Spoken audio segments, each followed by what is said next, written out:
Morning, good day. Good morning, good day. I'm James Rowlingleaf, and I want to welcome you and begin our time together with a traditional Lakota greeting from my tribe or from my nation here in the United States of America. So we say, "How Midakuyapi Chante Washte Napechi Zapalo, James Rowlingleaf Imachiapi Nasi Chango Lakota Oyate Hemataha." From my heart, I greet you with a handshake, and I'm known as James Rowlingleaf, and I'm from the Roseman Sioux tribe or Sioux Nation in the United States of America. It's my great pleasure to serve as your moderator today for this. I think this is going to be a great event. It's an event sponsored by the Geo Indigenous Alliance, which is the group that I'm part of. Also, the Geo Aquawatch, the Water Quality Initiative, with support from CSIRO's Aquawatch Australia, International Association for Great Lakes Research, and the World Water Quality Alliance. This is part of a series by the Geo and Program Fund called the Equality, Diversity, Inclusion Subgroup. So this event is going to be recorded, and a link will be shared via email to all registrants following the event. This recording link is also likely to be made available on various co-sponsors' websites. So we want to make sure that everybody gets a chance to hear our great speakers today. So audience members, so who you are, will only have the opportunity to place your questions in the Q&A window so that the speakers and moderators can see them and respond to them. So please feel free to use the webinar chat to introduce yourself, which I think is really great, and also provide your location and your affiliation. So there is a shared purpose behind this webinar, and the co-sponsors in sharing global water quality information about and from Earth observations for the benefit of all society. So we hope to achieve three things today: to recognize International Day of the world's Indigenous Peoples, amplify the voices of Indigenous people on the issue of water quality, and certainly, and most importantly, I would say, raise awareness of the value of traditional knowledge, and including Indigenous people as equal partners in water quality Earth observation projects. So it's important again that we do that, and as we do, in all the things that we do, um, we want to make sure that we begin our day in the right way. So before I do that, I want to also say that we have objectives, and I want to don't forget that is to share and discuss the Magic MAGIK team's recently published best practices and recommendations for including Indigenous people and their Earth observation knowledge systems into water quality projects and product development. And finally, to provide a forum for Indigenous scholars from around the world to present their water quality use cases and success stories. And so, as I said earlier, we want to begin our time together in what we say a good way or appropriate way. And so, with that, I'm going to ask Dawn Martin Hill if she would open us up now in her way, so we can get our day started. So, with that, Dawn, the floor is yours. Scano.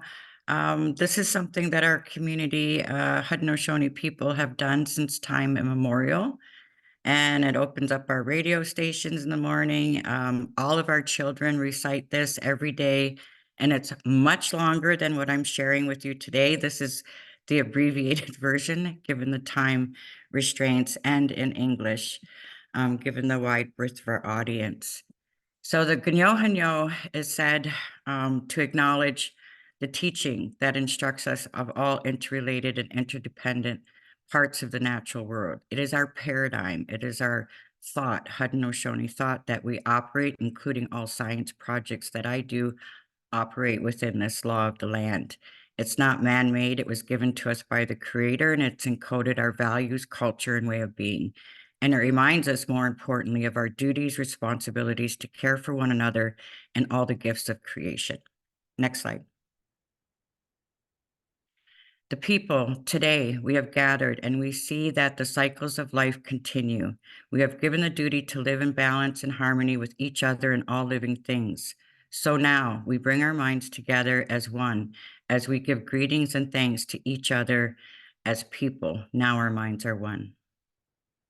The waters, we give thanks to all the waters of the world for quenching our thirst and providing us with strength. Water is life.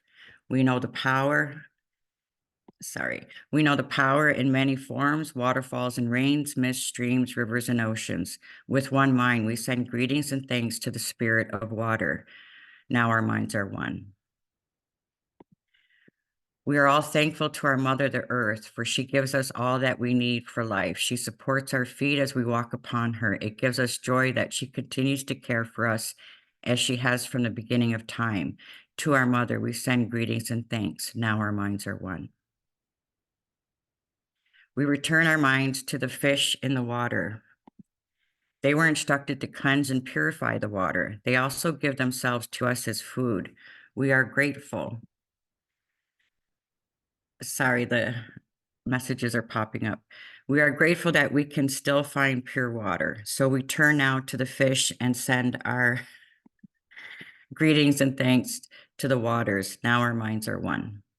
The plants, now we turn towards the vast fields of plant life. As far as the eye can see, the plants grow, working many wonders. They sustain in many life forms. With our minds gathered together, we give thanks and look forward to seeing plant life for many generations to come. Now our minds are one. Next slide. The food plants with one mind, we turn to honor and thank all the food plants we harvest from the garden. Since the beginning of time, the grains, vegetables, beans, and berries have helped the people survive. Many other living things draw strength from them too. We gather all the plant foods together as one and send them greetings of thanks. Now our minds are one. The medicine herbs, we turn to all the medicine herbs of the world. From the beginning, they were instructed to take away sickness. They are always waiting and ready to heal us. We are happy they are all still among us, those special few who remember how to use these plants for healing. With one mind, we send greetings and thanks to the medicines and to the keepers of the medicines. Now our minds are one. Animals, we gather our minds together to send greetings and thanks to the animal life in the world. They have many things to teach us as people. We are honored by them when they give us their lives so we may use their bodies as food for our people. We see them near our homes and in the deep forest. We are glad that they are still here and we hope that it will always be so. Now our minds are one. The trees, we turn our thoughts to the trees. The earth has many families of trees who have their own instructions and uses. Some provide us with shelter and shade, others with fruit, beauty, and other useful things. Many people of the world use a tree as a symbol of peace and strength. With one mind, we greet and give thanks to the tree of life. Now our minds are one. The birds, we put our minds together and give thanks to all the birds who move and fly about over our heads. The Creator gave them beautiful songs. Each day they remind us to enjoy and appreciate life. The eagle was chosen to be their leader. To all the birds, from the smallest to the largest, we send our joyful greetings and thanks. Now our minds are one. Next slide. The four winds, we are thankful to the powers we know as the four winds. We hear their voices in the moving air as they refresh us and purify the air we breathe. They help us to bring the change of seasons. From the four directions they come, bringing us messages and giving us strength.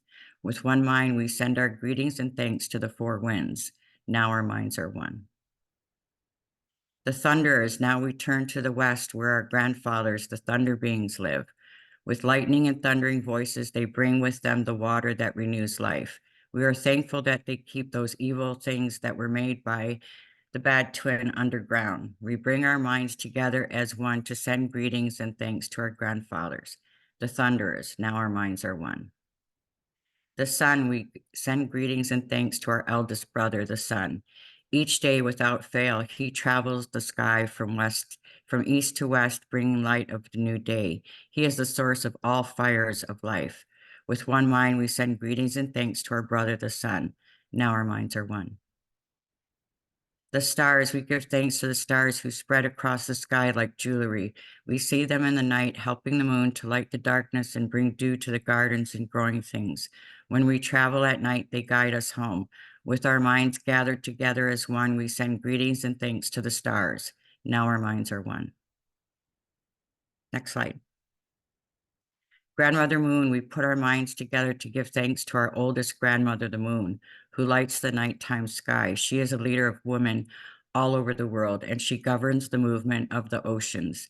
By her changing face, we measure time, and it is the moon who watches over the arrival of children here on Earth. With one mind, we send greetings and thanks to our grandmother, the moon. Now our minds are one. The enlightened teachers, we gather our minds to greet and thank the enlightened teachers who have come to help throughout the ages.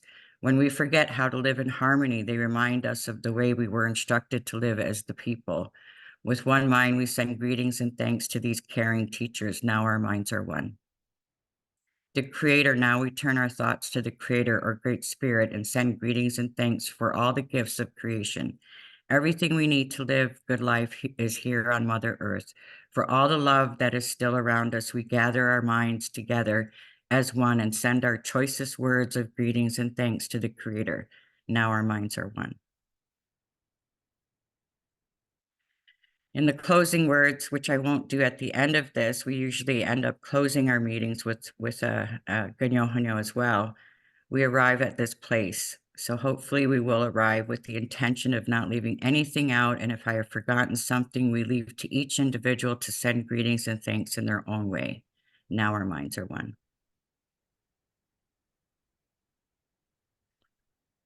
Well, thank you.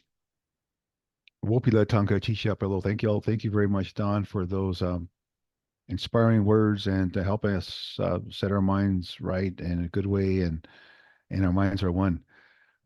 We have a number of inspiring speakers here today that we want to begin with, and so I want to thank you for being here and greet you again in our way. Our first presenter will be Yolanda López-Maldonado and Janet Anstey from the Magic Team, and they'll be talking about the contributions of Indigenous Peoples Earth observations to water quality monitoring. So the floor is yours, Yolanda and Janet. Thanks very much, James.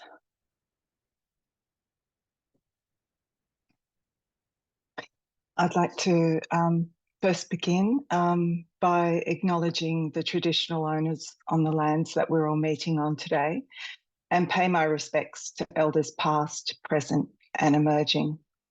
At CSIRO, we believe that First Nations people have significant contributions to make in cultural, economic and scientific domains. Next slide, please, Yolanda. In light of that, CSIRO Aquawatch, the Group of Earth Observations Geo Aquawatch, and the Geo Indigenous Alliance submitted a proposal titled Melding Aquawatch and Global Indigenous Knowledge into the Innovation Workshop on Water Quality Monitoring and Assessment that was organised by the World Meteorological Organization, the World Water Quality Alliance, and the United Nations programs UNEP, UNESCO and UNITAR. The theme of our proposal was finding value in data sharing, ensuring trust and relationship buildings.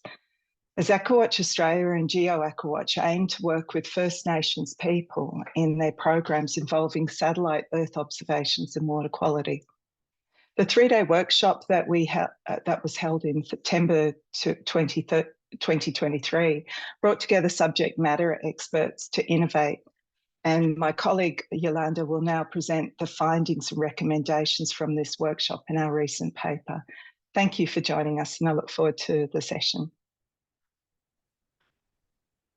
Thank you very much, Janet, and thank you very much for joining us today. This is a very special webinar for all of us because after the workshop we had last year, we have been able to continue with our collaboration and strengthening collaboration as well, for bringing to the forefront of Earth observations the contributions of Indigenous peoples, in particular in water quality monitoring issues. But of course, I will explain a little bit more what is our main focus. So very recently, we were able to publish this paper, which was very collaborative, very meaningful for all of us, because we were able to put together different ideas that come up and that arise from the workshop that my colleague Janet just mentioned. It's free, so you can go and access it. I have here the the link, but of course we can also share it here in the chat. So essentially, we realized during the workshop that there were a lot of gaps in terms of data, because sometimes we have a lot of global data collecting water quality monitoring data, but it's very difficult to make sense at local scale of this information. But I want to share here with you this map. This is the map of the lands managed and controlled by Indigenous peoples. And we can see in the purple areas that Indigenous peoples are spread almost in 90 countries. They manage a quarter of the world land surface. They protect important ecosystems and the most important biodiverse areas, which of course we need good water quality for that. And this is despite they represent less than 6% of the world population. So we really wanted to bring the knowledge and the observations of Indigenous peoples into this regard, because we consider that it's also very relevant to include these observations into water quality monitoring and to make sense of global scale.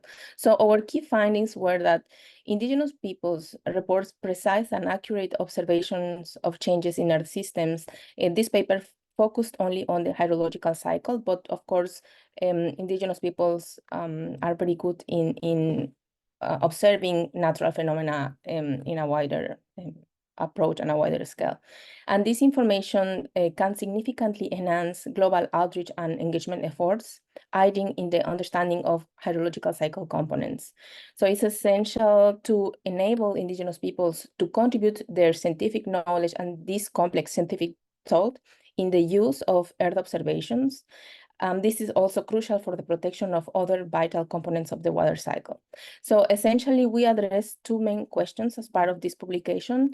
And what are the opportunities to include Indigenous knowledge into Earth observations, and what are the main challenges in doing so? And today we will explore some examples that relates very well with our questions that we address as part of this publication. So essentially, we tried to convey some ideas about how those Indigenous peoples' Earth observations are precise, are accurate, are important, in some of those components of the hydrological cycle, from cryosphere, snow, glaciers, permafrost, lakes, groundwater, ocean, atmosphere, etc.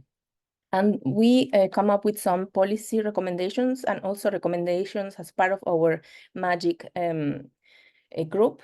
So essentially, we really call to respect and recognize Indigenous Earth observations, Indigenous protocols when working with Indigenous knowledge holders, and as well when accessing and using shared knowledge. Also, we encourage to support Indigenous peoples in maintaining and increasing Indigenous knowledge by providing capacity within communities and include communities in the definition of research questions, data collection, and interpretation of results, which is very relevant. Also, we recommend to engage with Indigenous peoples to make use of the free, prior, and informed consent form, to meet water quality SDG goals, and to contribute to the United Nations, what's the, in English, United Nations Declarations of the Rights of Indigenous Peoples, principles globally. Also to allow Indigenous peoples to be local observers and that have their own methodologies for research inquiry, to support community-based long-term and local environmental observing and monitoring, and to recognize past and current role of Indigenous institutions, non-Indigenous scientists and policymakers. We really need to be aware of past and ongoing impacts of colonial ways of doing research and when working alongside Indigenous communities.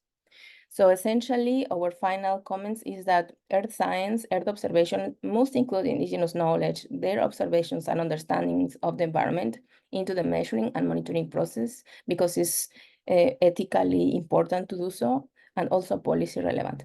And methods and frameworks for observing the hydrological cycles should be informed by indigenous intellectual traditions, as stated by many indigenous scholars that are here with us. So essentially, I really want to bring a few ideas of our paper, but I would like you to share with all of you this manuscript and to receive your suggestions, further recommendations, and to keep in contact with you. So thank you very much, and I will stop sharing. Well, thank you, Yolanda, and thank you, Janet, for that presentation. Again, with questions, please put it in the chat, and so Yolanda and Janet can respond. Our next presenter will be Brad Mogridge, Indigenous Leadership and Engagement, University of Technology, Sydney, Australia. He'll be talking about the cultural value of water and the importance of understanding water quality for Aboriginal people. So with that, Brad, the floor is yours.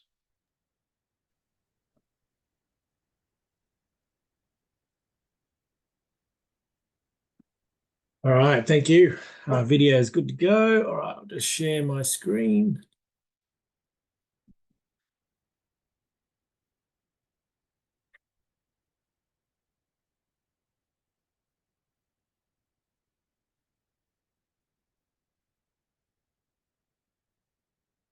Now, are you seeing the display settings or the full screen? All good? All good. Awesome. Fantastic. Thanks very much, and beautiful welcome, Dawn. Thank you so much for getting us ready for tonight, and James for comparing, and then our previous speakers and all the rest of the speakers. Hopefully we can deliver a solid platform. Just noting that note the cleansing smoke, and yeah, just some photos I use of people that have passed away, and obviously get the feeling that that smoke is cleansing and taking their spirits up to the sky. And obviously, while we're talking, that smoke also takes our talking on land about water up to the sky, so the ancestors are happy. Acknowledged country. I'm on Ngunnawal country here in Canberra. It's currently 10:20 p.m, so I'm getting ready for bed. I am on Ngunnawal country. I'm a Kamilaroi man. You can sort of see the chunk of my nation there on the eastern seaboard. Some of my old people that have passed on now, and the next generation, my kids, at one of our significant water holes there. And water is a key part of who we are. So really, this is just an explainer of Aboriginal and Torres Strait Islander land and these are all the language groups. These are all diverse groups and different protocols, different languages. We don't understand each other. We might have some common words across Australia, but different law, different cultural practice, different traditions. And in modern context, we have different capacity, and obviously governance and our time constraints are also different as well. Look, I want to put forward a water quality model that's also out there. It was Australia and New Zealand committed in 2009 to reviewing the ANZAC guidelines for water quality. And they also provided the opportunity to have guidance for Indigenous cultural and spiritual values. So there was two Indigenous reps, one from Australia, one from New Zealand. I was lucky to be the Australian delegate, and Roku Mihinui from New Zealand in Te Arawa was the other. We represented our own cultural connections, and we sought approval from our elders and his iwi and his elders to avoid approving on behalf of all Aboriginal and Torres Strait Islander people and Māori people. So, and then we gave our components to the departments from Australia and New Zealand. Then they had to consult. And in 2018, the Australian New Zealand guidelines for fresh and marine water quality was born. There's a link there. And in 2009, we got together in Wellington in New Zealand, and we talked about water quality itself. And what we come out of it was with 9 principles, which we explain in, that's a website link there down below, the Australian Government Environment Department. And, we talked about the living earth, traditional law and customs, language itself, traditional knowledge, gender, so men's and women's aspects of water quality, well-being, how it relates to the quality of water, intergenerational responsibilities. Our actions today will impact or hopefully improve water quality for the next generation. Cultural evolution, if we don't evolve culturally, we will just fade away into the history books. We have evolved, we've survived, and obviously we're still here. Connectivity is us connecting to place, and within that place is the land, water, and skies. So this is just quite a simple diagram, which says a lot, I believe. So at the center, you have healthy water, and they're all interconnected. And we have healthy country, which is the land we live on, healthy culture, and obviously healthy people. So in the framework in the guidelines provides from starting a conversation with Indigenous people all the way to implementing a water quality management plan, and it helps you or guides you through monitoring, evaluating, and adapting. So these are there, and then there's obviously return routes if you don't succeed. So the idea of building a water quality management plan was around time. Make sure you have enough time dedicated to develop those cultural and spiritual values for those plans. You cannot rush this. I have a 3 T's model, which is building trust over time, over cups of tea. And you can obviously adapt that to if you like other teas. But time is crucial, and obviously your communities and elders will see through you if you don't come with integrity. So over time you build a relationship, and potentially you can get to that point to start talking water quality. Indigenous perspective may not match your management timeframes as a potential government agency, so you need to be wary of that. There may be roadblocks or challenges that you face in your engaging, and obviously where there's opportunity. So you'll have men's and women's business, business, which for us is funerals. Some key aspects may not translate well and might need to be expressed clearly. And some communities, English might not be the first language in Australia. So, you have those challenges as well. So you need the time to make sure that you're ready to go. And then obviously don't wait to the last minute, otherwise you will fail. And obviously that's happened a lot. And unfortunately, Indigenous people miss out because when it fails, their culture and spiritual values aren't considered in water quality planning. So we also created the guidelines as well as the principles, and the guidelines link to current water quality guidelines that we have in the Australian New Zealand context. So health of water and sea country, that's the physical aspect and chemical stresses that can impact your water quality. So DO is dissolved oxygen. Our freshwater crayfish, if they're walking out of water holes backwards, because they crawl backwards, that means the dissolved oxygen is unfit for them, and they're pretty tough species. So that's a sign that water quality is not that good. So there are cultural indicators out there that actually determine what water quality is. So that's something you explore as a water quality manager. And there's those other ones as well.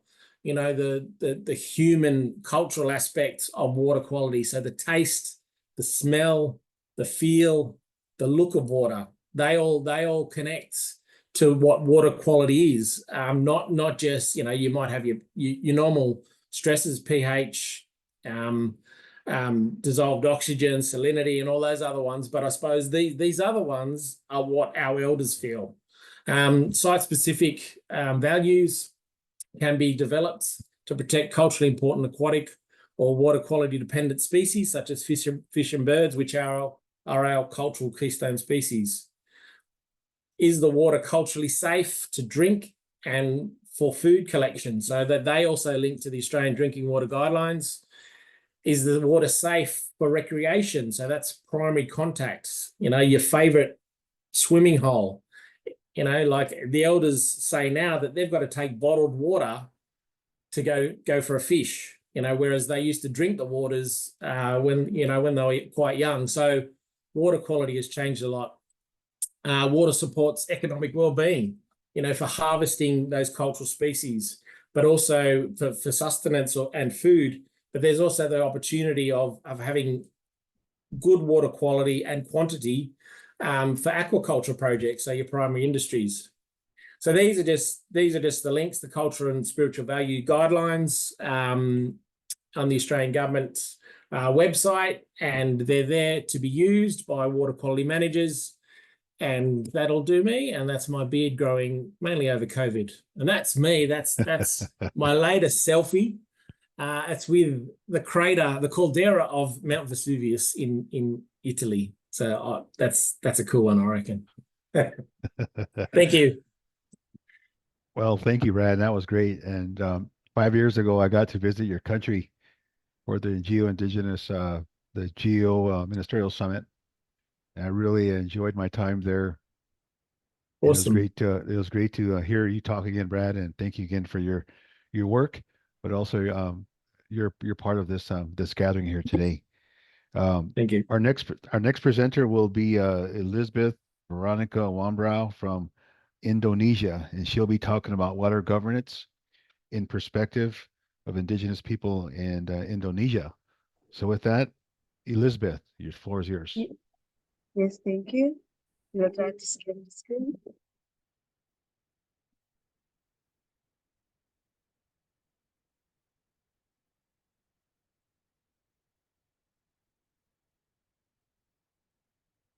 Well, thank you so much for the opportunity. Yes, I'm from Indonesia, but actually from the Papua is what is the eastern part of Papua Island. So sometimes people confuse between Papua or Papua New Guinea. So my research about water governance from the perspective Indigenous people in Papua actually it began when I did my study in New Zealand. So I just focus on this Indigenous people knowledge since 2012. So from the outline my original tribe, I'm from Biak tribe. When you see in the map, I mean like Papua is the red one. And then my tribe is from the small island above the Papua island from Biak. But now I will talk about the three tribe in Papua, the Malin Anim, the Sambong people, and then Ngalum people. So I mean like probably you already know, I mean like because in between Papua and Papua New Guinea, we have a half Papua and a half Papua New Guinea. But in Papua, we only have still 269 ethnic group and then 269 living languages and more than 100 clans. And then all the tribe is separated into, we have like 7 customary zone. Bombaray, Domberay, Sasaray, Mamta, Mepago, Lapago, and Haanim. Probably nowadays you can see in Indonesia, especially in Papua, now the government spread the administrative area according to the customary zone.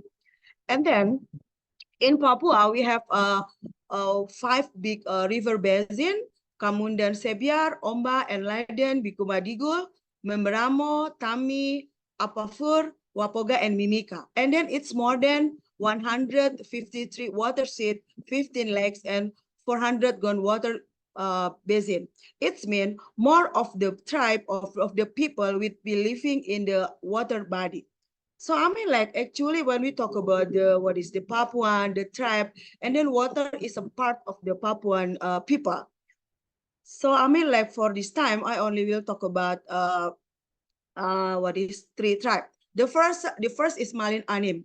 Malin Anim people is located in the southern part of Papua with border area between Papua and Papua New Guinea. So some Malin Anim have the territory in Papua and some in Papua New Guinea.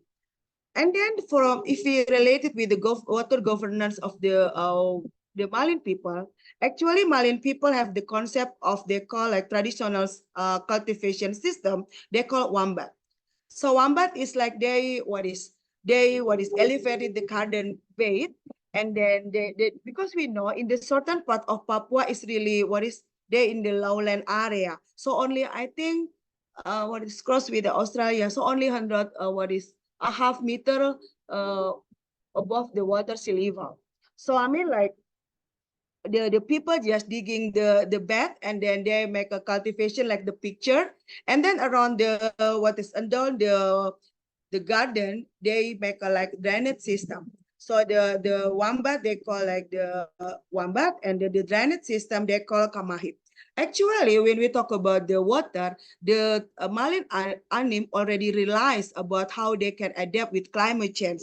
For example, when a lot of rainy season, sometimes the area will be flooding, so they will control the flooding with the kamahip drainage system. But while during dry season, the kamahip system will be used as a water storage. So they already have the concept to adaptate with the climate change. The other value of the water in the water from the marine people, they have really spiritual with the relationship, probably the same with other indigenous people in the world. But they also have the concept of dema and the totem, which means related between the nature, the landscape with the people. So I mean, like, for them, they really maintain the ecosystem to protect their identity, to protect the ancestor, like that.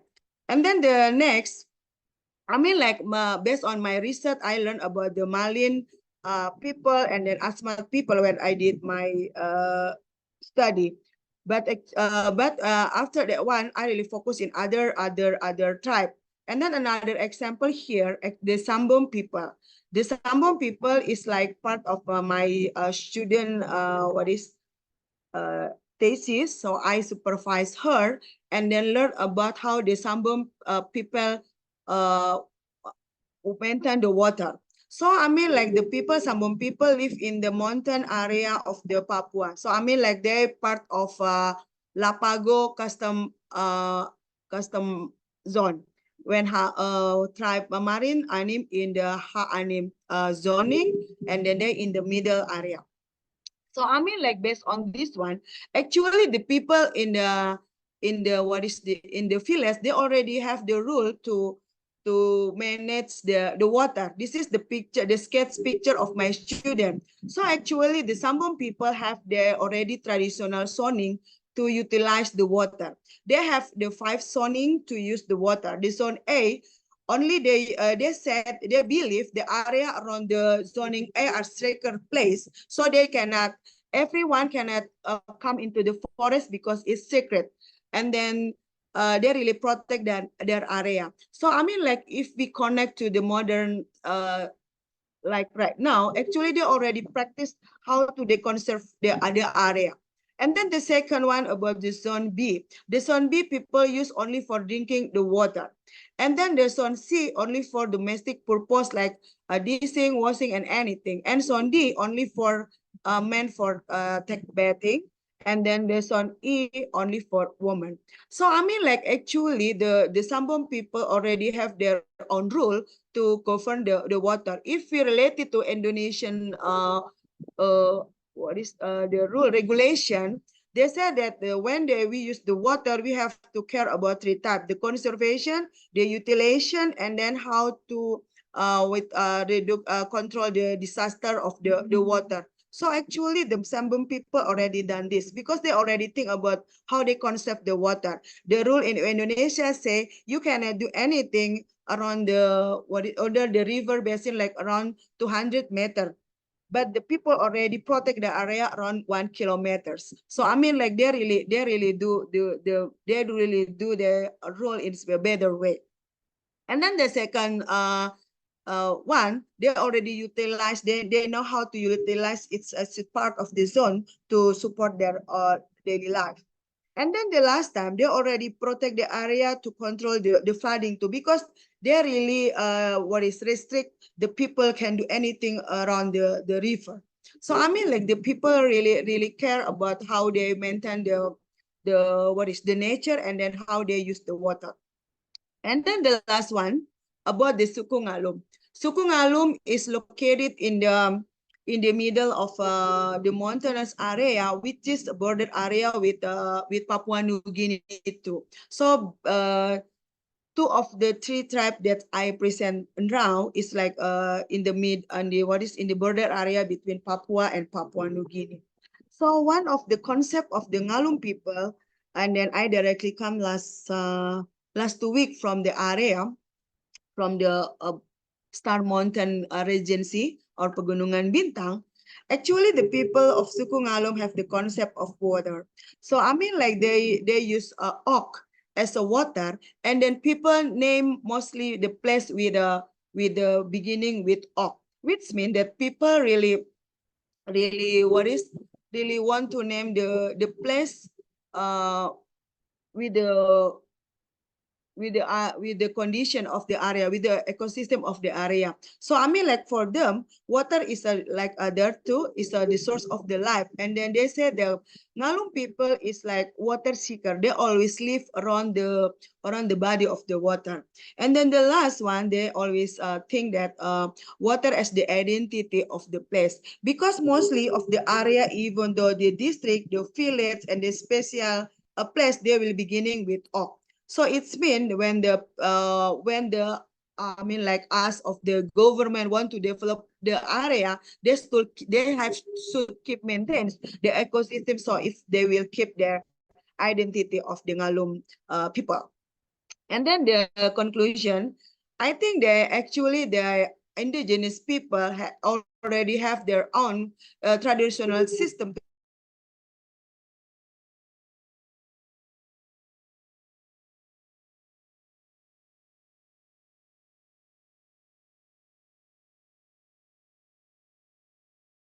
justice for local community are crucial issue, because nowadays a lot of development is leading to distraction, and then a lot happening, especially in Papua, because we are in developing country. And then right now, for example, we are the beginning only one province, and then we separate it into two provinces, and then now we already divide it into 6 provinces. But it is important to protect their the place with related to the indigenous identity, so they can keep maintain sustainable. And then the last one, they have their own sustainable water management in conservation, utilization, and can reducing the disaster. That's probably that my sharing about the Papua. Thank you. Well, thank you very much, Elizabeth, and for that great presentation. Again, we appreciate you being here, and if you have questions for Elizabeth, please put them in the question and answer section so she can respond. Our next presenter, as we move along here, is Don Martin Hill from the University of Macalester. She's talking about Haudenosaunee and water. So with that, the floor is yours, Don.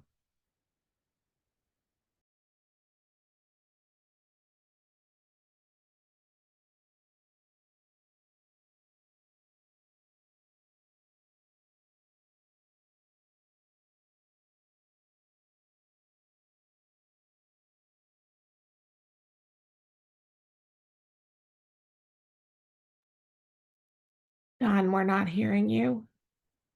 Your audio may be off. Okay, how's that?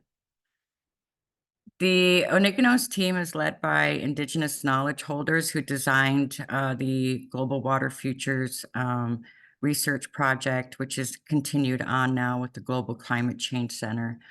It's knowledge holders, scholars, community experts, interdisciplinary scientists, from biologists, engineers to anthropologists and medical folks, as well as others that have been helping us with our water, including lawyers for governance. We prioritize rights, health, and community-led solutions. This includes monitoring water, training youth, creating bilingual tools, water sensors, VR simulations, and story mapping our Great Lakes territory.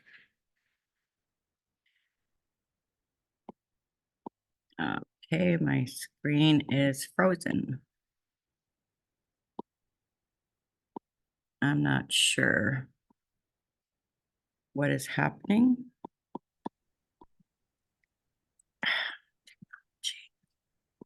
It could just maybe take a little time for the screens to change because you had mentioned that your presentation was quite heavy. Oh, so usually it works pretty efficiently on these kinds of platforms. So I don't know why it's not working. I don't want to waste time because we are really 7 minutes to cover a lot of territory. So I kind of know the PowerPoint by heart. So what we have a tech team, and that's what I was focusing on today was the tech team of traditional ecological knowledge, the work that we're doing. And part of that work is being able to bring together knowledge holders to address some of the solutions, some of the problems, metrics of water quality, which was mentioned earlier is different from what we would consider Canadian metrics of water quality. Again, looking at animals, aquatic life, doing an inventory to see how they're functioning and surviving is a good indicator for how human health will be impacted. Also being able to share with our community the results is very important, or what they call knowledge mobilization. So knowledge mobilization is what the tech team has been very effective in raising awareness around a variety of issues, as well as governance issues around water control, because here along Six Nations, which is in the Great Lakes area, on what they call Canada and Ontario, but our people have been here for thousands and thousands of years. So what we wanted to do is understand how the impacts of companies, since we have 25 different wastewater treatment plants upstream from the river that you're looking at, what they did is they built dams along the where our community is. It's one of the deepest areas of the Grand River, and it also ends up then becoming the dump where the sediment is most contaminated. There are no water sensors from government along the Grand River, along our territory. So the elders wanted us to build water sensors. So our engineers have built 3 different kinds of water sensors that the community guided and shaped, given what they're concerned with, which are carcinogens and also toxic waste, such as mercury and arsenic. This is our source water. So in our research, we have a health team looking at maternal health, looking at overall health through the Six Nations Health Services, and working closely to do surveys with our community stakeholders. And I think what the team learned is when the community controls the research and when they implement the research and hire local people, the research results are far greater in terms of the reach that our community has and the engagement that they have with our project, because it's a community project. They want to know the results. So what we had was a number of studies that showed maternal health was greatly affected by lack of access to clean water. So as you know, in Canada, we have boiled water advisories across many First Nations communities. Ours is not on that list because we do have a water treatment plant that we help pay for with our own funds. One of the problems, though, is there's no funding by the Canadian government to pipe that clean water into homes. And we have over 12,000 people living in our community and 27,000 members. What we found was even if we had the money to pipe in the clean water or treated water, we don't have a waste treatment plant. So funding has been a barrier in many First Nations being able to access clean water in their homes.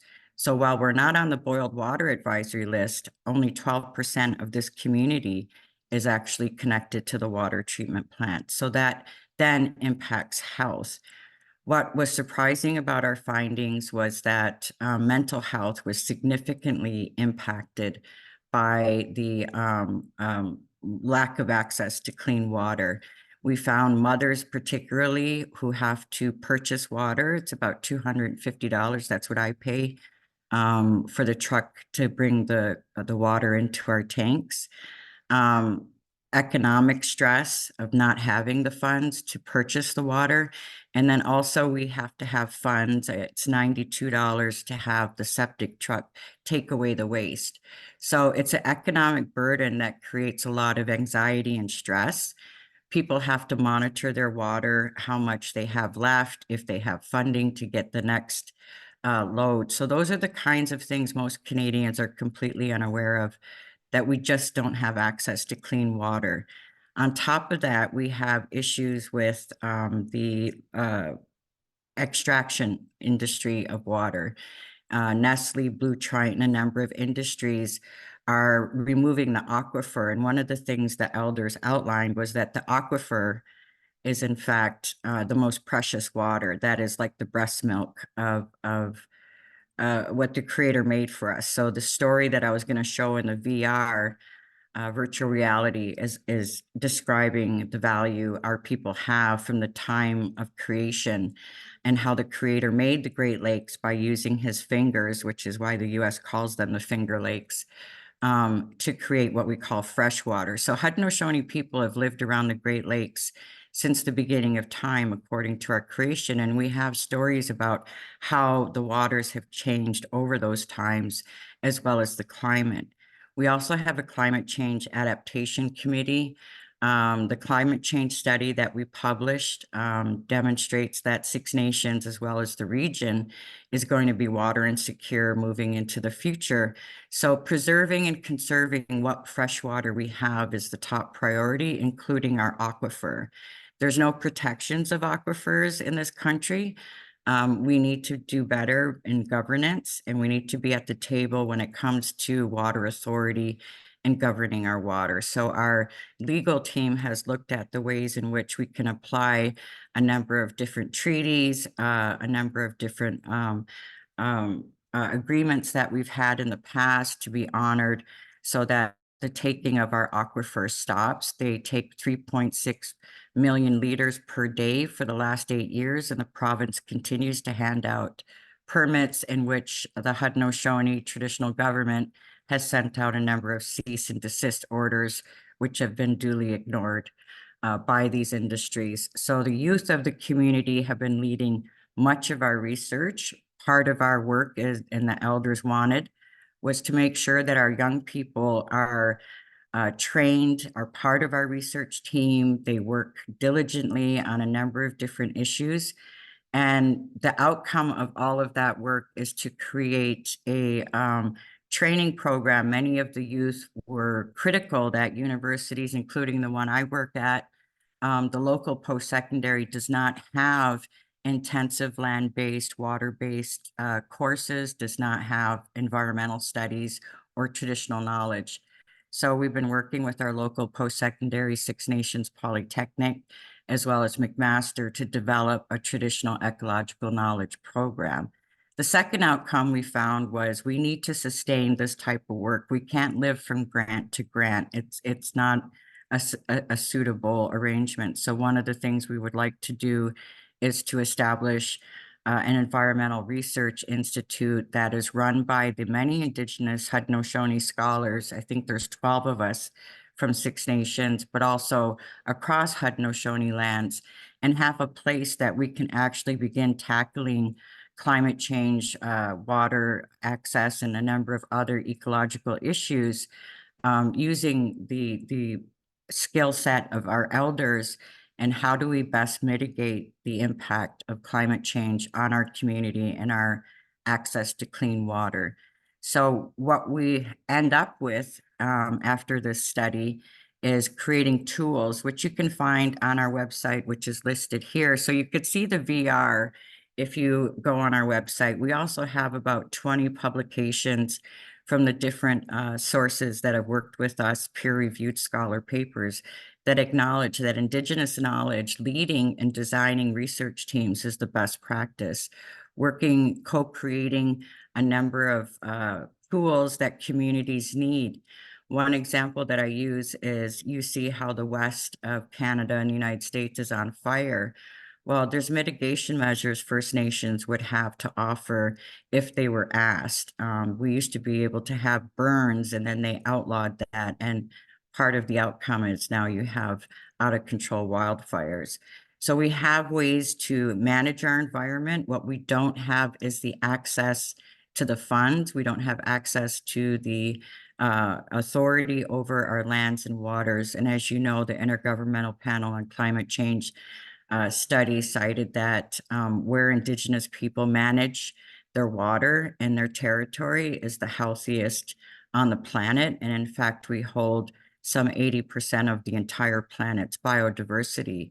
So our argument is, and ends with, I'll end it here, is that we have the ability to manage these environments with our ancient knowledge mixed with contemporary Western education and scientists. When we work together, what we find is that we can improve the outcomes of our waters and the source water and protect what's there. But also we need the support of governments, of institutions, in the same way that they addressed COVID. They should be doing the same thing to address access to clean water, because it's not only going to be First Nations, Indigenous people that don't have access, as we'll see across the world. The UN cites some 40 to 50% of the world's population won't have access to clean water. So we're hoping this is a priority for scientific institutions. Conservation agencies need to do better in working with us. And we have the ability and the skills. What we don't have is the access and the funding. Thank you. I'll leave it there. Well, thank you, Don, for that wonderful presentation, and we appreciate you being here and supporting this event. Our final presenter for this panel, before we move into question and answer for our panel, is Dr. Ballard from the University of Calgary, Alberta, where she'll be talking about First Nations optimal water management, decolonizing artificial flooding. So with that, Dr. Ballard, the floor is yours.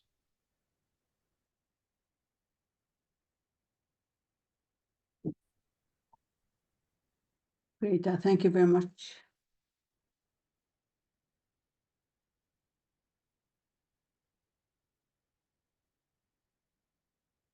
Do you see my slides properly? Okay. Thank you very much for the introduction. I'm Merle Ballard. I'm from Lakes Martin First Nation in Canada. I'm with the Treaty 2 territory, member of a Treaty 2 territory. And I'm an Anishinaabe. I'm a fluent speaker of my language. That's my first language, my mother tongue. And I'm going to be talking about water management, and I'm going to be talking about a case study, what I've been doing with researching Lakes and Martin over the past 10 years or so. And I'll be talking about the artificial flooding that's been going on. So I'll be talking about decolonizing water management, and I'll be talking about the three-eyed seeing as a solution. So we have laws that are out there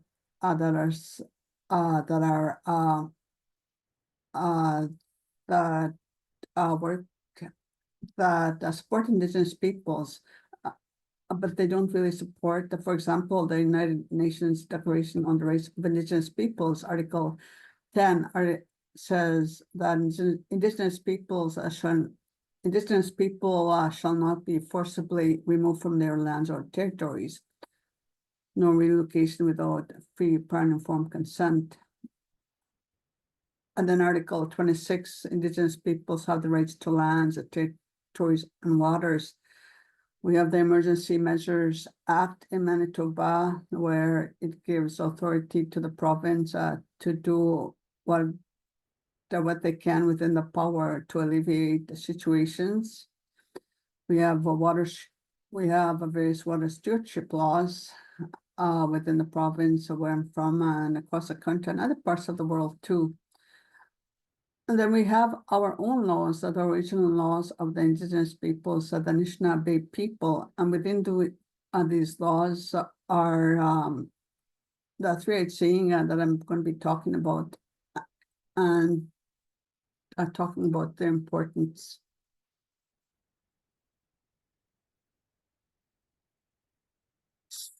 So my community was repeatedly flooded since the first dam was built. It was built on the Fairford River. For those of you that don't know, it's in central Canada. It's in the Interlake region. I just want to keep a track of the time here.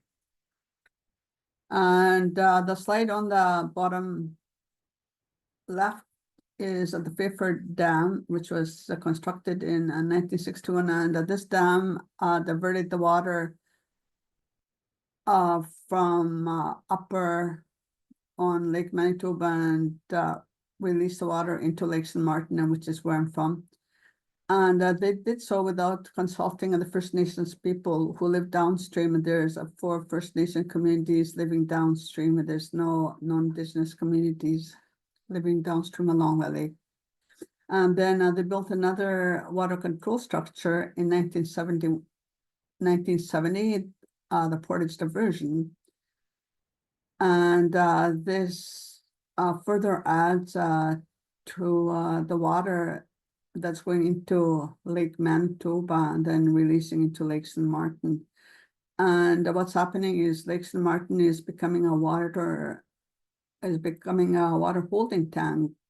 Just imagine a bathtub where there's a drop of water that drops into the bathtub, and eventually the bathtub overflows. Or so that's what's going on with Lake St. Martin. And in 2011 was the flood of the century. The province of Manitoba called it in 2011, where my community was flooded out, and the whole community was evacuated on May 8th, 2011. The province gave 24-hour notice to the First Nation people, my community, to evacuate, telling them to take a few essentials, an overnight bag, that they'll be gone overnight, a couple of days, maybe a couple of weeks, the province said. And they were evacuated. The province did not tell them that they would be evacuated for a lifetime.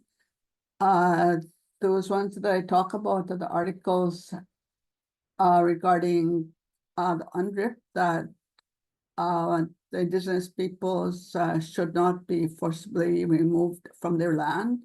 My community was forced relocated against their wishes without the free and prior informed consent. And this is my mom's house, the one on the bottom right-hand corner before the flood.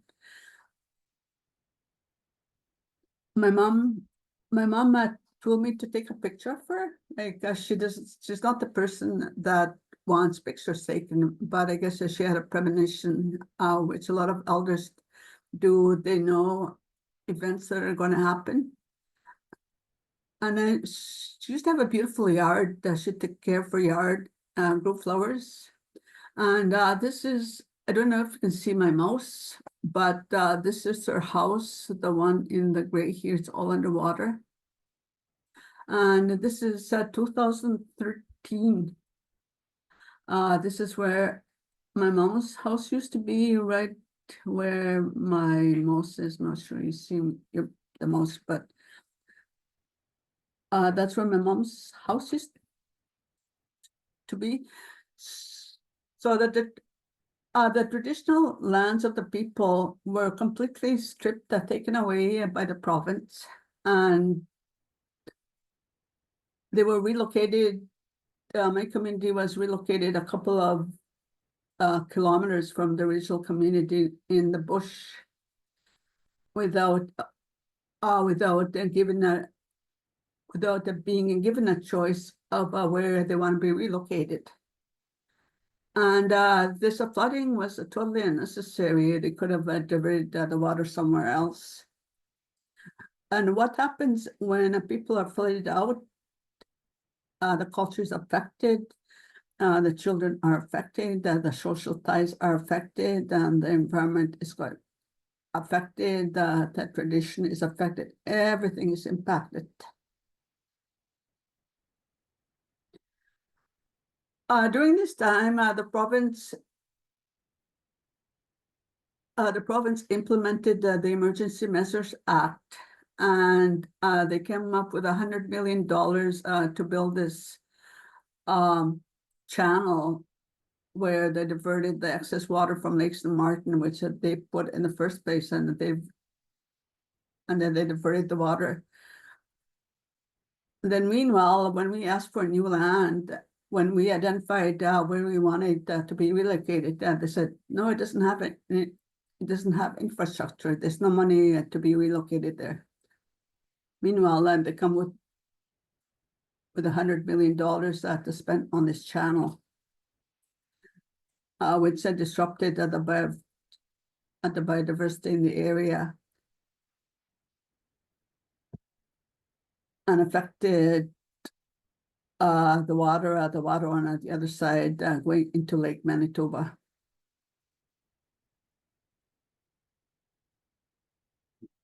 So the framework I've been working on is a three-eyed saying, which identifies a better way to manage the land and the waters, because we have to use the knowledge forms that are out there, the indigenous science of the people, the Anishinaabe laws with the indigenous science, with the indigenous knowledge of the creation law, the natural law, language law, traditional law. We have to respect our relations, which means the land, water, the air, flora, and the fauna.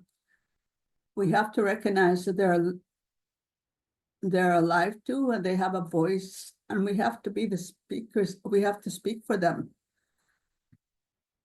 What is the water telling us? What is the fish are telling us that lives in the water? What are the birds are telling us that use of the water? What is the land telling us?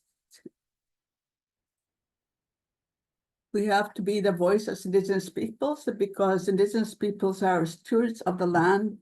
They recognize what's going on.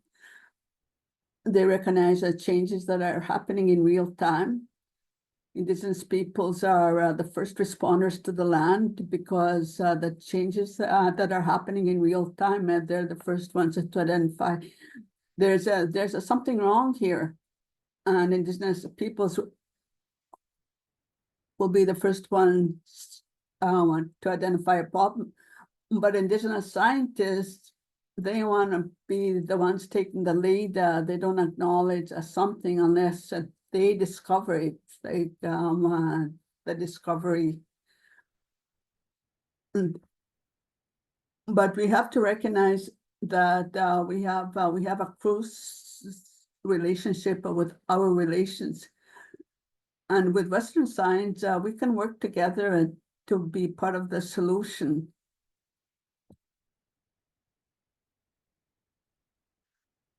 Natural law refers to the way the earth was created, the original purpose of the water, lands, air, flora,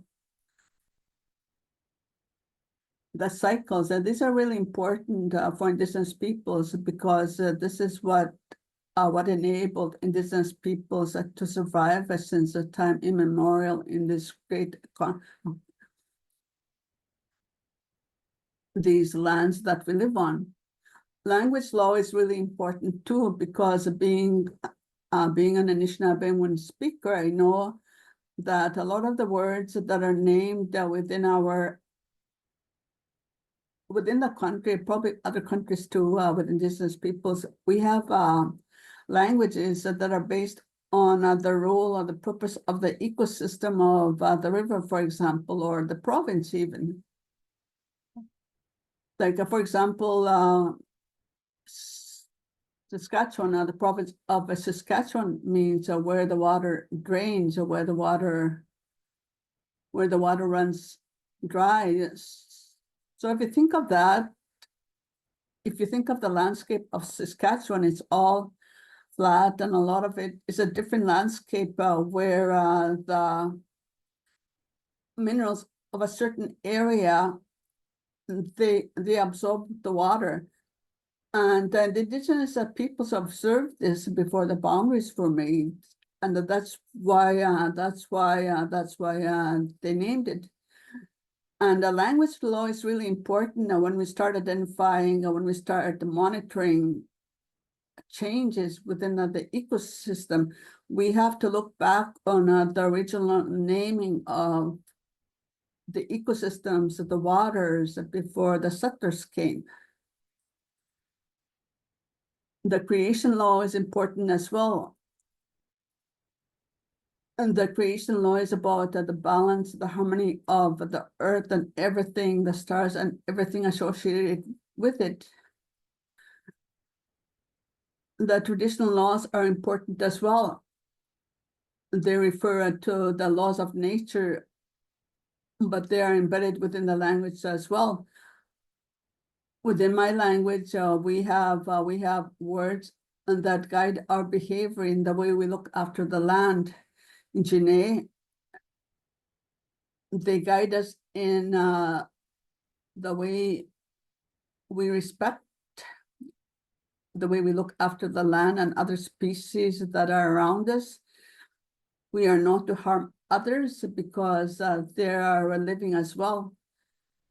When we do something, we're taught kikapatawa, meaning that if you do something, you'll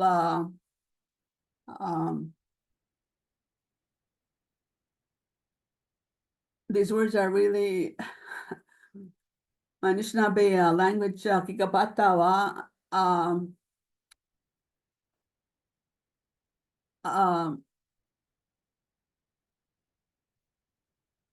Someone else will suffer the consequences beside you.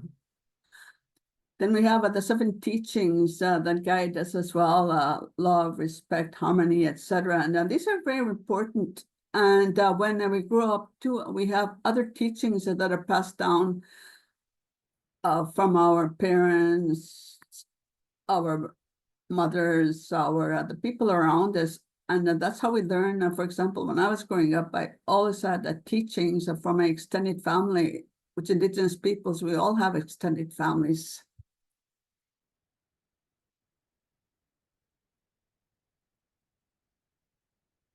This is the area that I'm from, and this is what I'm talking about regarding the flooding. And these are the communities that are in downstream from the Fairford Dam. And this is one of the communities of Fairford, and then Little Saskatchewan, Lake St. Martin First Nation, and then Dauphin River. So these were the 4 communities that were evacuated during the flood of 2011. But my community was the one that was 100% evacuated, and the only one that was forced relocated.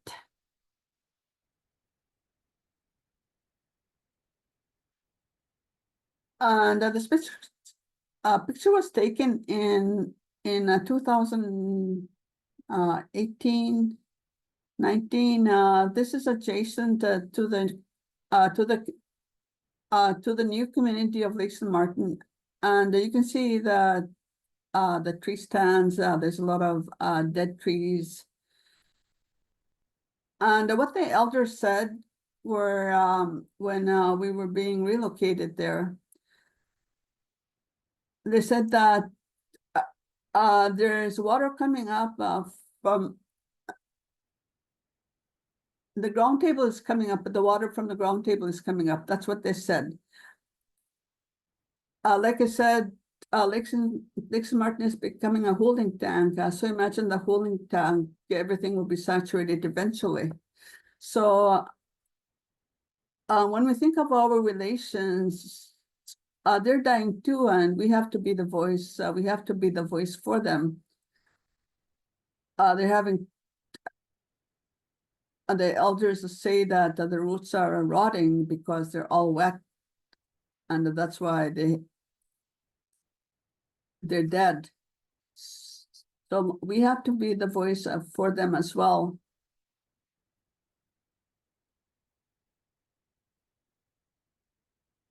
This was taken in Lake St. Martin, the south basin of Lake St. Martin. They're proposed, by the way, they're proposing another outlet channel, number 2, to come from Lake Manitoba straight into the south basin. And we have to be the voice. We have to be the voice for our relations, because if they build a second channel, they're going to destroy the habitat, and this is where various water species spend their spring, summer, fall. They live here. This is where they raise their little families, and this is their little territory. So if there's another outlet channel, this will be destroyed. They will have to be relocated too. And as well, to a lot of the waters along Lake St. Martin, especially the eastern area, will be destroyed as well. There's a lot of traditional waters along that area with a lot of cultural significance, history of Memingweshes. I don't know if you know Memingweshes, but those are stories of the little people that live there along that area. Plus, there's a lot of migration site, spawning grounds of the fish along the eastern side as well. So those will be destroyed. And as well too, there's a lot of natural springs within the east side of Lake St. Martin, which will be destroyed if this water control structure comes through.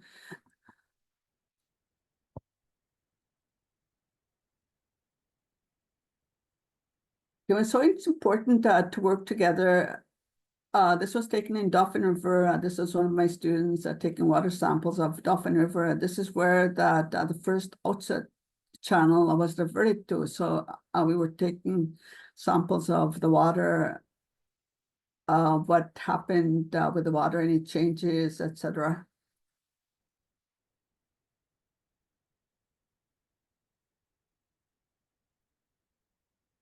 So what we have to recognize is whenever there's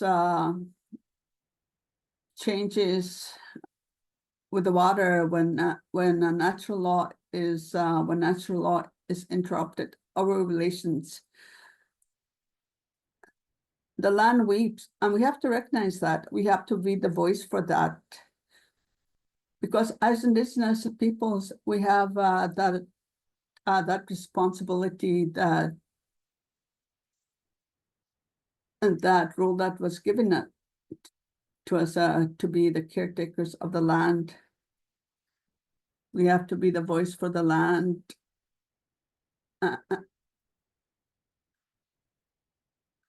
And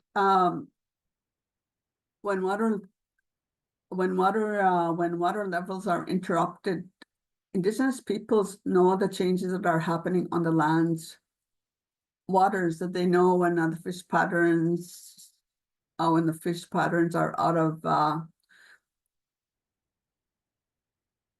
when they're not normal, the habitats or the water flows. They talk about currents being reversed, etc. And the fish in spring spots are now in the fall spots, so they reverse. And these are some of the things that Western science cannot readily observe, because they don't live on the land. They don't see that. And then the fish, too, the declining fisheries. My uncle shared the stories with me of Lake St. Martin, how they caught so many whitefish during the 70s, that one of the fish officers, commerce officers, came up to them and accused them of stealing fish, and yet it was caught from Lake St. Martin. Now there's hardly any fish there because of the change in the water cycle from the constant flooding, a constant water manipulation of Lake St. Martin from the Payford Dam, where water is increased some years, and then it's so dry you can just walk out for miles and miles, and then it floods, or where entire communities are flooded out. So this goes against the natural laws.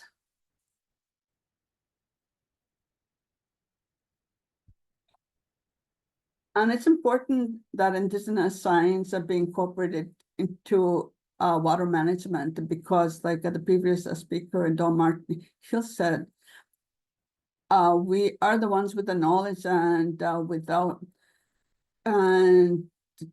acknowledging that the Indigenous science, Indigenous knowledge systems were here before the Western knowledge systems is really important, because we know the land, we knew the land, and we still know the land. So we still know the water cycles, etc. And working these Indigenous science and the use of modern technology to really help. So bridging these two together, Indigenous and Western science. This was taken a couple of years ago in Lake St. Martin. We were doing Anishinaabe,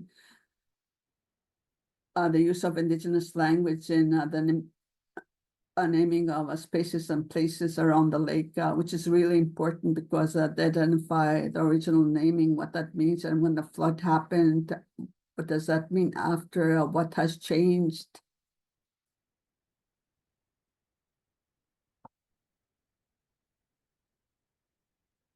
And that's all I have to share. I knew that I only had so much time. Yeah.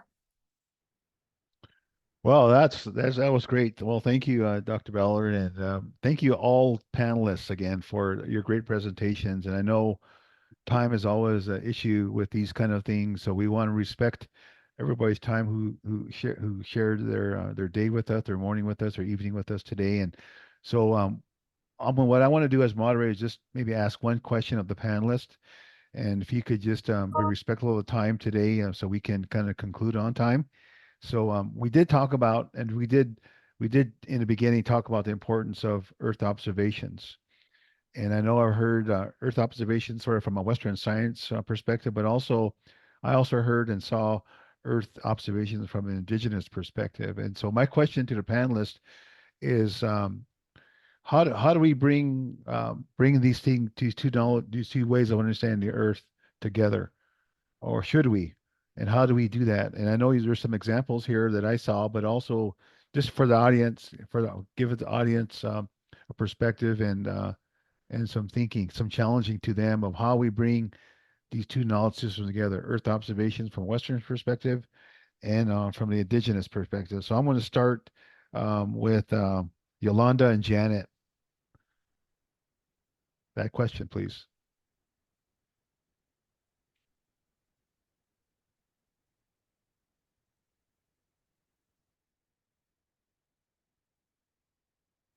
I think that's a fantastic question, and I think that we really have got some great examples of where we've worked with Indigenous science and knowledge, as well as Earth observation, that often give us a much larger spatial coverage. And I think the Indigenous knowledge and science can be used to interpret some of the satellite observations that we're seeing over a much wider area. And I think that there's also the opportunity with Earth observation that we've got time series of data.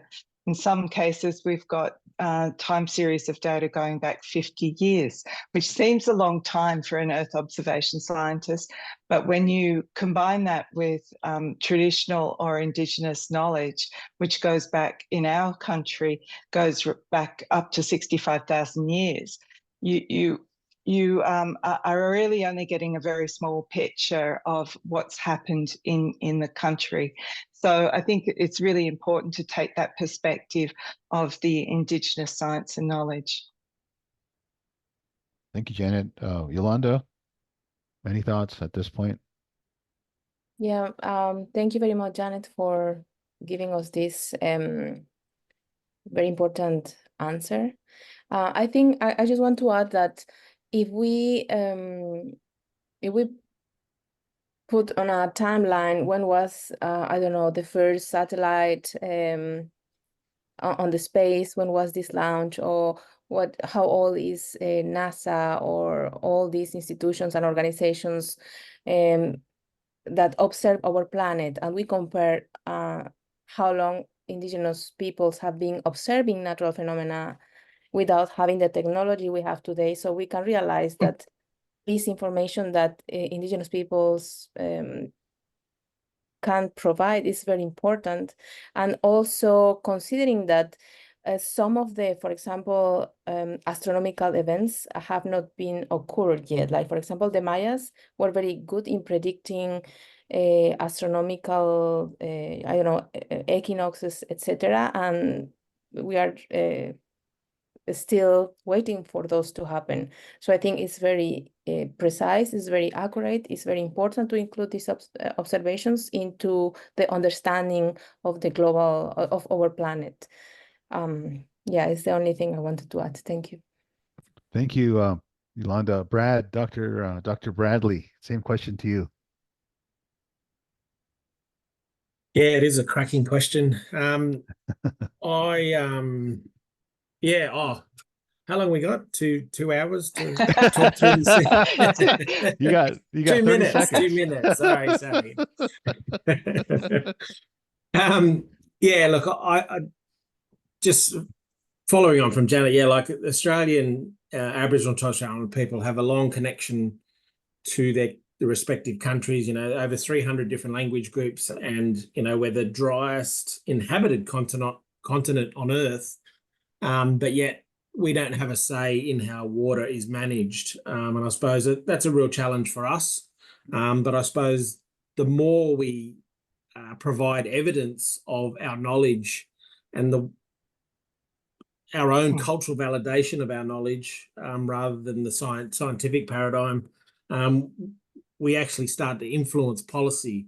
So, you know, like Yolanda talked about, you know, observations of the stars. You know, our people hunted by the stars, lived by the stars, and you know they were mimicking what was on Earth. Some of the, you know, the Milky Way, and we have an emu in the sky that you know, is a large flightless bird, and the emu appears in the dark matter of the Milky Way, and you know, we hunt by that, but also those understandings of changes in climate. You know, I think we as Indigenous people in Australian context, we need to enter the space as well. We need to, you know, stand up. It's there's not many Indigenous scientists. You know, in our context, we've only been counted as humans since the late 1960s. We weren't allowed to go to university, weren't allowed to enter towns and things like that. So, you know, that's my mum's generation. It's not I was born a human, so I'm very lucky. And I suppose we need more, a generation of Indigenous scientists coming through the system, but we also need to make sure that they are culturally centered with the two-way knowledge. So the Western, they're learning the Western, so we're infiltrating the system, but we're also connected to our cultural ways. And those two coming together will provide solutions for a better future. And, you know, we have so many existential threats. You know, climate change is here now. The climate has changed. You know, we've got communities being battered by droughts and flooding rains. And, you know, like a community on the East Coast had 2 1-in-500-year flood events. They should only happen every 500 years. They had 2 in a matter of months. And so, you know, that's the climate changing. You know, we've got small islands off Northern Australia that have sea level rise hitting now, and they've got, you know, saltwater intrusion impacting on freshwater lenses. And yes, I suppose what I'm trying to say is that Indigenous knowledge can play a part and should play a part in how we recover and care for this land, this old continent of Australia. And I think, you know, I'm here for the long haul. I'm not going anywhere. And I suppose, you know, if I can inspire the next generation to think about science as a pathway, but also Mhm. connect them culturally and make sure they're safe in that space, then I think we can provide opportunities to manage the continent and then also benefit the earth. Thank you. Thank you, Brad. That's great. Quite great answer. How about you, Elizabeth? Same question to you about how do we work with both systems, Western science and Indigenous knowledge, when it comes to Earth observations? Yes, thank you. Very nice question. Actually, on my perspective, between the indigenous people and then the nature is inseparable. So I mean, like when we talk about the I mean, like always inseparable. So I mean, like actually, my background is civil engineering, but when I civil engineering and I learned about the structure and anything. But after this time, I focused that actually between the scientists and then indigenous knowledge actually in line. For example, in Papua, we have a lot of suspended bridge. The local people in the mountain area of Papua, they do not have to come to the college to learn how to make bridge, but they already have the knowledge how to make the bridge. And then, in Papua, we have also the three houses in Korowai tribe, and then they do not have to learn about that side. So I do believe that actually when we digging more, when we explore more, actually there is what is parallel between the traditional knowledge and the science. And then now in example in Papua, for example, when I did something related to the what is the policy of the government, I learned from the Australia, I learned from also New Zealand and other places how to involve the traditional ecological knowledge into the policy. Because why? Because I do believe that the traditional knowledge is more sustainable, because they already prove intergeneration, and then more I learn, and then more I think it's really amazing, the indigenous people already understand about the phenomena and anything, and they already do really really concerned about the impact of negative impact of the development. So I think that the traditional knowledge should be integrated into the scientific. Thank you. Thank you. Question to you, Dawn. Same question. Traditional knowledge, Western science, Earth observations. I posted the article that our team, well, one of the teams wrote about reconciling through science and ways that we can work together. And there's actually recommendations in there that were drafted by over 400 scientists, calls to action, natural scientists, and then we added more to the engineering and side of things. But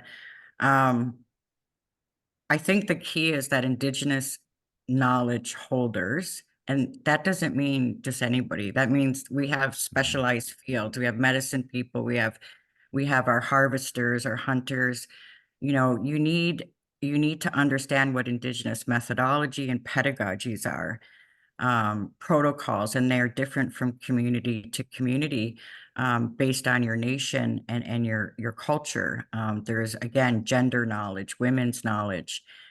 In our culture, women manage and steward water. We're part of the grandmother, as I cited in the beginning. She manages water. We're all made of water, humans are.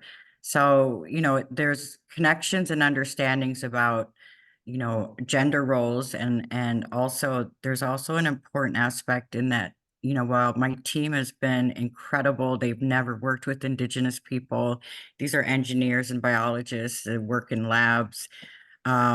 It took a lot of work on our end to basically train them on how to engage ethically, and intellectual property rights was a real concern, that this knowledge is ours and it needs to not be co-opted or appropriated or taken out of context. And that's what's happened in the past with our knowledge. It's been appropriated. So there's a big concern that there needs to be acknowledgement that Indigenous people have always had engineering, architecture, medicine. It was just suppressed and oppressed through colonialism, residential schools for the last 150 years. So we're playing catch up. So I've been pushing hard at the government level that they have more funds for Indigenous communities, leaders, scholars, to lead research, to design it with their communities, because we have those sacred relationships we've earned the trust of our elders and our people.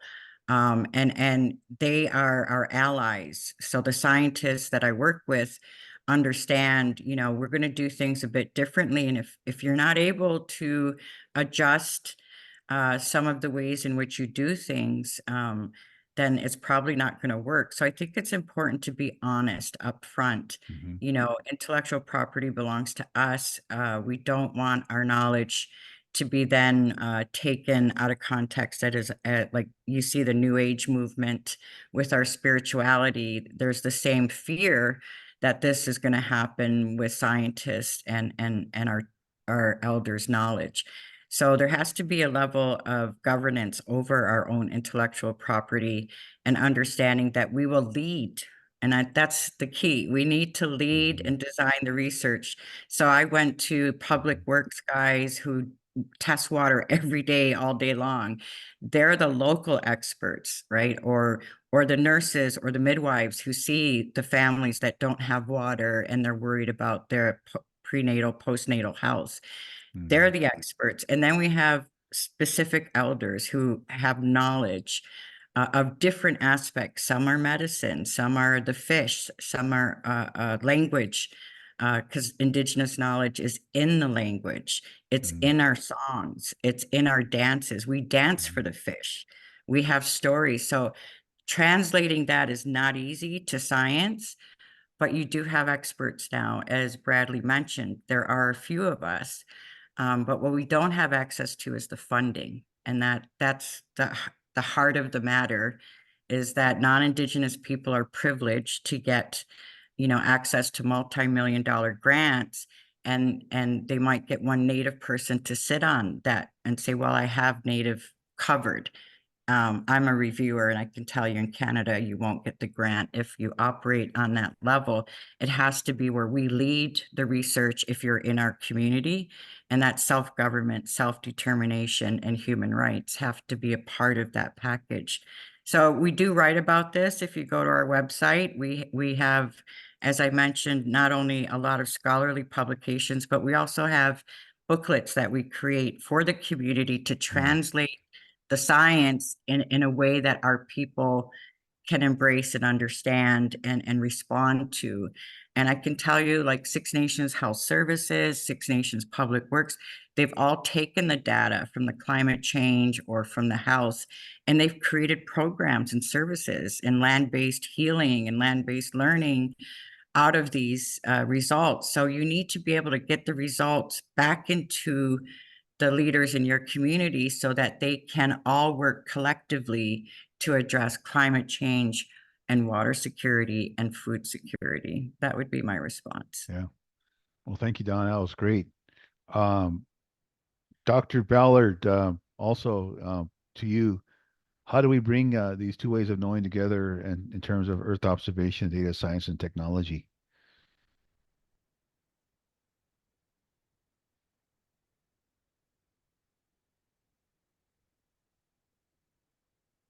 Well, I think I talked about that in my presentation, the three-eyed seeing. I think that's the way to go because we need to include the voices of water as well. It's so important with Indigenous peoples being the conduit, being the voice of the water, and to understand what the water is saying is really important. So the three-eyed seeing approach is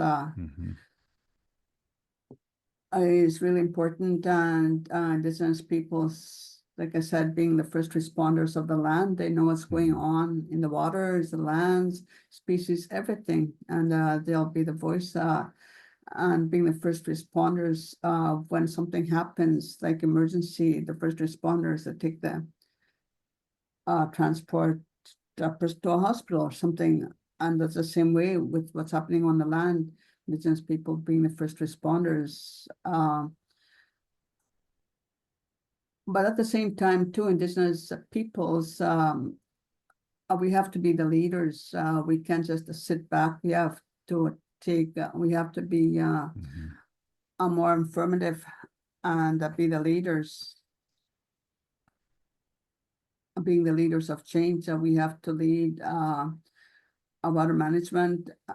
Someone was saying that indigenous-led water management is the best solution, where there's data showing that indigenous-led management, water management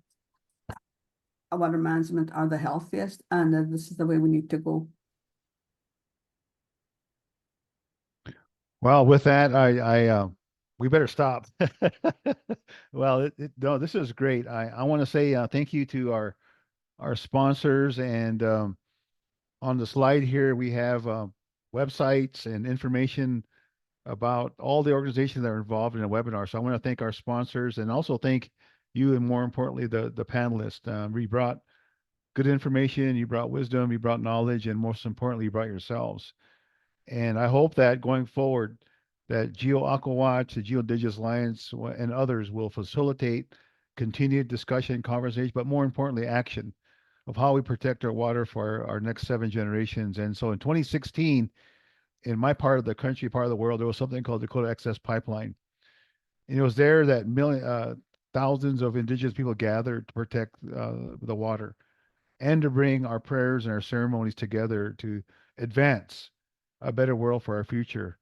And so, like that, we continue to strive and advocate and bring our ceremony and prayers together to protect the water, to work with the water, and to work with each other. So I want to thank you again, all the audience here as well, for your patience with us, because we can talk more, and I want to do that more. And so let's continue to figure out how we build a platform to share what we have, what we're doing with one another, and let's build and be good relations, so that because of the water and because of things that we need to do as Indigenous people and our allies. So with that, I want to close our session today and say, Wopi Latanka, Ichicha Palo. Thank you all very much.